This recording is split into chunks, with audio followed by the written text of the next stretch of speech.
I discovered my wife's family group chat titled Operation Freedom, Getting Her Out.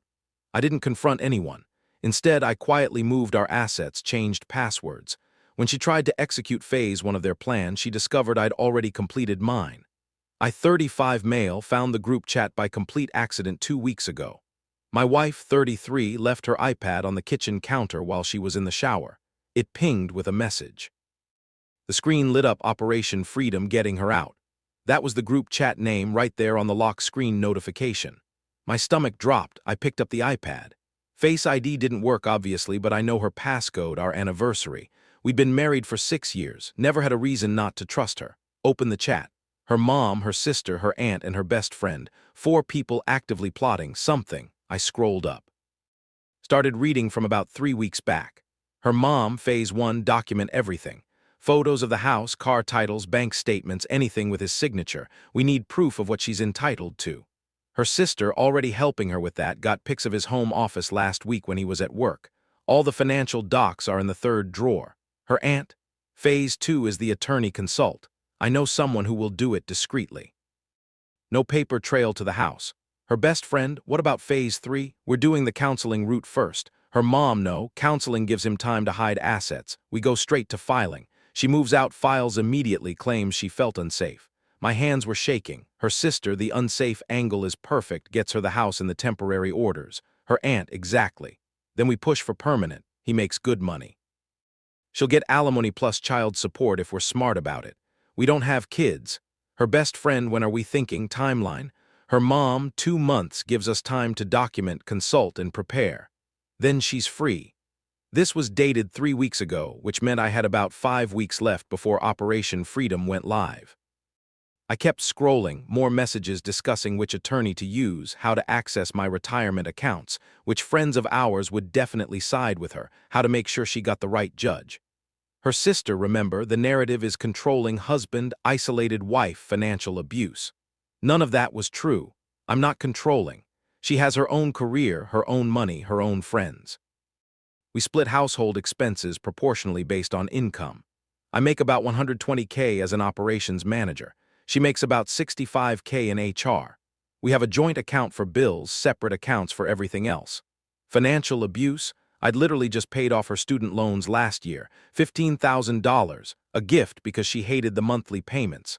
The last message was from 2 hours ago. Her mom, attorney consult, is Tuesday.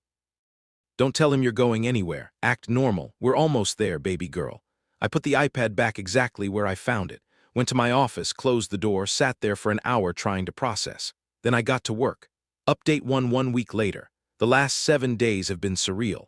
I've been operating on autopilot while my wife acts completely normal, kisses me goodbye in the morning, asks about my day at dinner, watches TV with me at night. Meanwhile, I know she's meeting with a divorce attorney, documenting our assets, planning to accuse me of things I haven't done, so I've been planning to. Day 1, the day I found out, first thing, called my own situation. He asked if I'd taken screenshots of the group chat. I hadn't, too shocked to think clearly. Get them, he said. Document everything and start protecting yourself. Went back to the iPad that evening while she was grocery shopping. Took screenshots of every message. Uploaded them to a cloud storage account she doesn't know about. Changed the password on that account. Day 2 to 3, financial protection. Closed the joint account. Well, not closed. Removed her as a co-owner and transferred the money, about $8,000, into my personal account. We've both been contributing to it for bills. Legally ambiguous, but my attorney said it was better than letting her drain it first. Changed every password she knew. Email, bank accounts, investment accounts, credit cards, everything. Called the bank about my retirement account. Asked them to put a note on file that no one but me could access or make changes. Changed the password on our home security system. Changed the garage code. Day 4 to 5. Asset documentation. Took photos of everything in the house. Every room, every item. Time-stamped them all, pulled all our financial records going back 3 years, tax returns, pay stubs, bank statements, organized them chronologically, found receipts for the student loan payoff, found the gift letter I'd made her sign for tax purposes. That was going to be useful. Day 6, 7, strategic planning. My attorney filed for divorce, not her, me. We filed first. In our state, whoever files first has some strategic advantages, sets the initial narrative, gets to request things first. puts the other party on defense. We filed on grounds of irreconcilable differences. No fault. But we also requested exclusive use of the marital home and protection of separate property. Attached the screenshots of the group chat as evidence of planned abandonment and false allegations in bad faith. The filing was served to her at work yesterday, Friday afternoon. I wasn't home when it happened, didn't want to be there for the fallout, stayed at my brother's place. Got 28 text messages within 2 hours. What did you do? Why did I just get served divorce papers at work? You're divorcing me, we need to talk about this. This is insane, answer your phone, I can't believe you did this. My mom is calling me screaming. Everyone is asking questions. You humiliated me. Didn't respond to any of them. Her mom called, blocked. Her sister called, blocked. Her best friend called, blocked. This morning my attorney called. Her attorney just contacted us. They want to talk about what? Settlement. Apparently Operation Freedom didn't go as planned. Yeah, because I freed myself first. Update 2 weeks later. The entitlement has been absolutely wild. Week 1 post-filing. My attorney and her attorney had their first call. She wanted 1 house, 2 half my retirement account, 3 alimony, $2,500 month for 5 years, 4 half the value of my car, 5 need to pay her attorney fees. Total financial ask, roughly $180,000 plus ongoing payments. My attorney literally laughed. Is she joking? Her attorney, my client feels entitled to the marital standard of living. My attorney, your client was planning to falsely accuse my client of abuse to gain advantage in divorce proceedings. We have documented proof. Try again. Her attorney went quiet. My attorney, here's our counter. She gets her personal belongings, her car, and nothing else. We split the $8,000 from the joint account 50-50. Each pays their own attorney fees. She has 30 days to vacate the marital home, which my client solely owns. Wait, I solely own the house? Turns out, yes. I bought it 2 years before we got married. Never added her to the deed. It was always just mine. I'd honestly forgotten that detail. Her attorney, that's completely unreasonable. My attorney, then will see you in court with the group chat screenshots and will discuss how your client committed fraud by claiming abuse that never happened. I'm sure the judge will love that. They hung up. Her sister showed up day 9. Saturday afternoon, I was mowing the lawn. A car pulled up. Her sister got out. We need to talk. I turned off the mower. No, we don't. Yes, we do. You're destroying her life. She was planning to destroy mine first. I just got there faster. She wasn't trying to destroy you. She wanted out. You're controlling and suffocating, and she couldn't take it anymore. Name one controlling thing I've done. She couldn't, just sputtered. I'll wait, I said. You track her phone, Life 360, we both have it. For safety, she can turn it off anytime. You won't let her have her own bank account. She has her own bank account. Has had one the entire marriage. I've never touched it. You're ruining everything. She had a plan, a way out, and you stole it from her. She had a plan to lie about abuse and take everything I've worked for. Yeah, I stopped that, cry about it. Her sister got in my face. You're going to give her what she deserves or what? You'll help her file a false police report too. Go ahead. I have evidence of your whole family plotting this. Try me. She left. Came back an hour later with her mom, the mother-in-law. Her mom got out of the car, pointed at me. You selfish, vindictive man. How dare you serve my daughter at her workplace? How dare you humiliate her like that? She was going to do the same to me, actually worse. She was going to falsely claim abuse. She felt abused. Emotional abuse is real. Name one emotionally abusive thing I did. Same problem as the sister, couldn't name anything. You're just the way you are. The way I am, which is what? I work, come home, spend time with my wife, support her career, paid off her student loans. That student loan payment was manipulative. You were trapping her, I actually laughed. I paid $15,000 to trap her by eliminating her debt. Sure. Her mom started crying, she just wanted to be happy. She wanted freedom, she was free. She had a car, money, career, friends. She was planning to lie about me to take more. That's not seeking freedom. That's committing fraud. We're going to sue you for emotional distress. Go ahead. I'll counter-sue for conspiracy to commit fraud, and I'll win. They left. The counseling ambush, day 12, got a text from my wife. I booked us a marriage counselor. Tuesday at 6, we need to try. I called my attorney. Is this a trap? Probably. Don't go alone. Definitely don't go without recording it. I replied, we're getting divorced. There's nothing to counsel. Don't contact me except through attorneys. She called, immediately blocked. Her best friend called. You're not even willing to try? What kind of husband are you? The kind who doesn't let his wife's family plot against him for months. She wasn't plotting, she was preparing. There's a difference. Not legally, there isn't. Goodbye. Day 14 yesterday, the house incident. I came home from work to find the locks changed. My key didn't work, called my attorney. She changed my locks on your house that you own. Yes.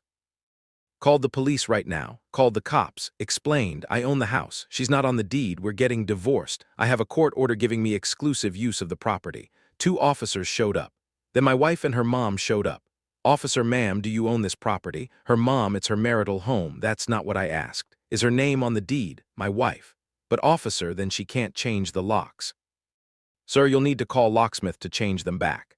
Ma'am, you'll need to leave. This is illegal, he's locking her out. Ma'am, he owns the property. She's been legally served with divorce papers that grant him exclusive use. She's technically trespassing. My wife started crying. Where am I supposed to go? That's not our concern. You need to leave. Her mom, she has rights, not to someone else's property. She doesn't. They left. I called a locksmith. Again, new locks installed by 8 p.m. cost me $350, adding it to the list of expenses I'm claiming in the divorce. Today, my attorney called with an update. They want to settle. What are they offering? She takes her personal belongings, her car, $4,000 from the joint account and walks away. Each pays their own fees. She gets $4,000 and I get $4,000. Correct. Done. When can we sign? I'll draft the agreement today. It's over, almost over. Just waiting on signatures now. Final update. 3 weeks later. Settlement was signed last week. Divorce will be final in 30 days. State waiting period. But the 3 weeks leading up to signing were something. Week 1. The negotiation. After her attorney called with the settlement offer, we went back and forth on minor details. She wanted $5,000 from the joint account, not $4,000. My attorney. Nope. 50-50 split or nothing. She wanted me to pay for her moving expenses. My attorney. Absolutely not. She wanted to take furniture. My attorney. Personal belongings only. Furniture stays with the house. She wanted 2 months to move out instead of 30 days. My attorney. 30 days, non-negotiable. Every request was denied. Because we had the leverage, the screenshots of the group chat, the evidence of planned false allegations, the fact that I owned the house and filed first. Her attorney finally told her to take the deal. She did. Week 2, the move out. She showed up with her mom, sister, and best friend to pack her stuff. I wasn't there, stayed at my brother's place, but I had the security cameras recording everything. They took her clothes, shoes, books, personal items, normal stuff. Then they took my coffee maker, my television, 3 lamps, the microwave, our wedding china gives to both of us, the artwork from the living room. I called my attorney. She's taken stuff that's not personal belongings. Do you have video? Yes. Perfect. Send it to me. We'll add it to the agreement that she returns those items or we'll file a police report for theft. Her attorney called the next day. Everything was returned except the coffee maker. She'd apparently already thrown it away. Fine.